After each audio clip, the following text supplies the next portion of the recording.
mami nakwata ku guuni nangamba Humphrey yabadde ngambe okuba yekibire mugate mu abalwadde koze career wise oba as an artist as melody ngagwe melody chicho yigidde ku bulamu bwa Humphrey Mayanja bulamu Humphrey career wise first of all Humphrey yantunuulira engeri gye nali strugglingamu antuna nangane melody olaba amazima matuufu olina okukolamu boti ne boti ne boti tola ntoyagala okuyimba bino ebintu nate eddoboozi oli fiitinga nnyo waneeno konze wabi you sound sweet in reggae and slow jams toddangamu kugenda eri mu bidanda lyeri nze sitonsoundingira bulungi ng'oli eri ne mugamba ate abantu bye baagala bye biriko n'akasente kaki ka bulijjo nangamba no don't look for today zimba ennyumba enaabeerawo olubeerera ne ngamba nenkitunulamu bwenti nkera kumaca nga ngamba Humphrey mugamba okimanyi nti ngenda India nangamba olimba ne musindikira bulungi nnyo endagaano zange ze nasaanyinga contracts biki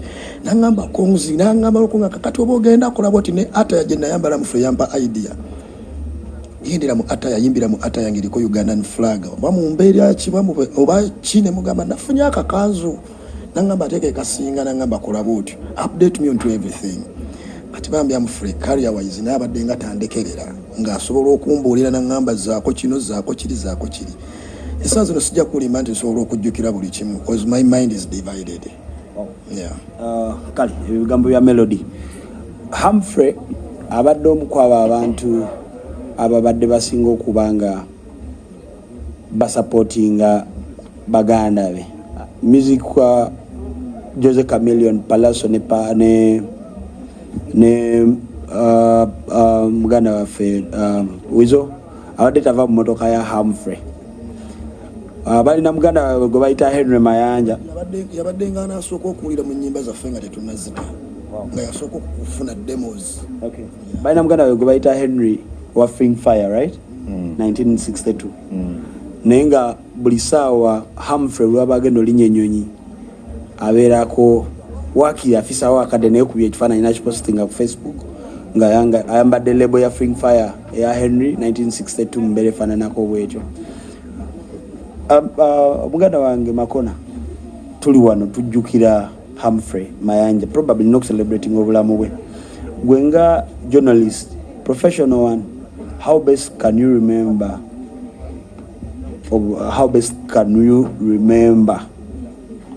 Humphrey Mayanja? Probably how could we celebrate him, his death after?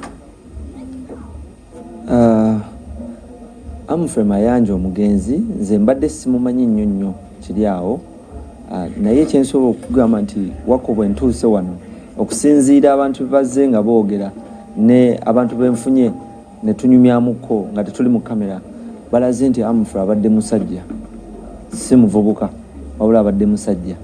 Ekisooka nti abadde ayagala nnyo famire ye ng'ayina emikwano ng'ayagala nnyo emikwano ate nga ovudde ne ku ekyo nti Humphrey twandimucelebratinze nga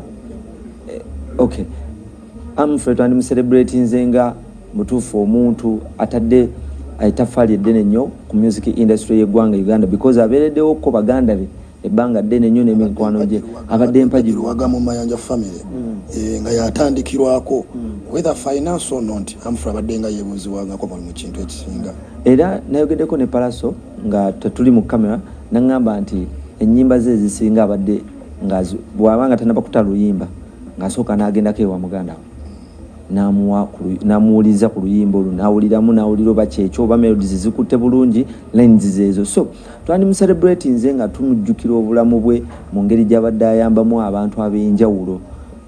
Tetujja kugamba nti bonna tujja bamenya tubamaleyo but abamu ku benjogedde nabo balaga nti omusajja abadde mulungi nnyo, omusajja abadde ayagala music industry, ate omusajja abadde asupportinga buli muntu abadde ajja mu bulamu bwe.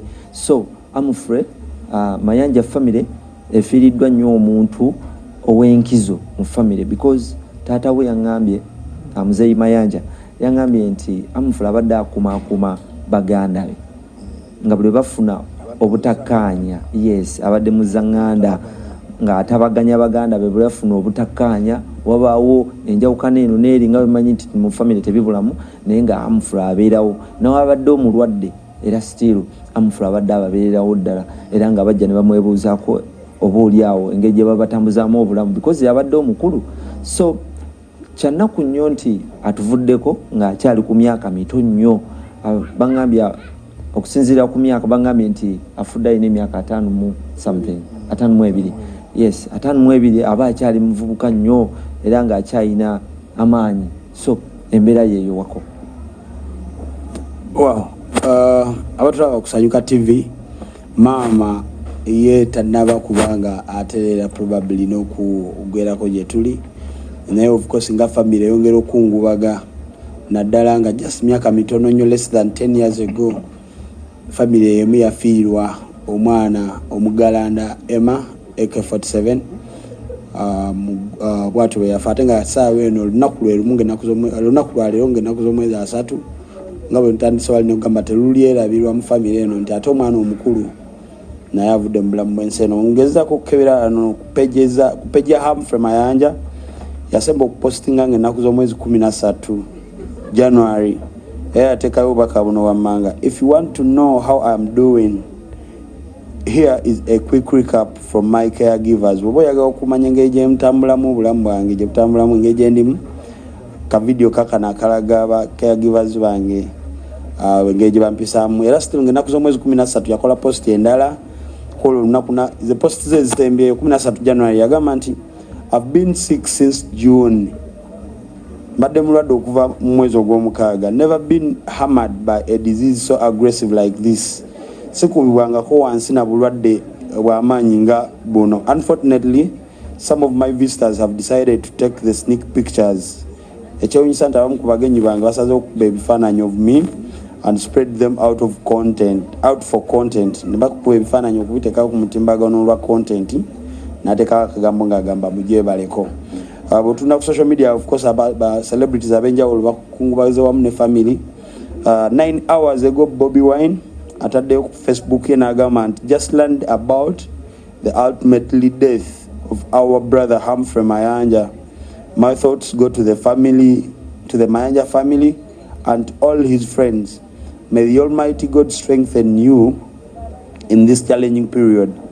Rest in perfect peace, brother.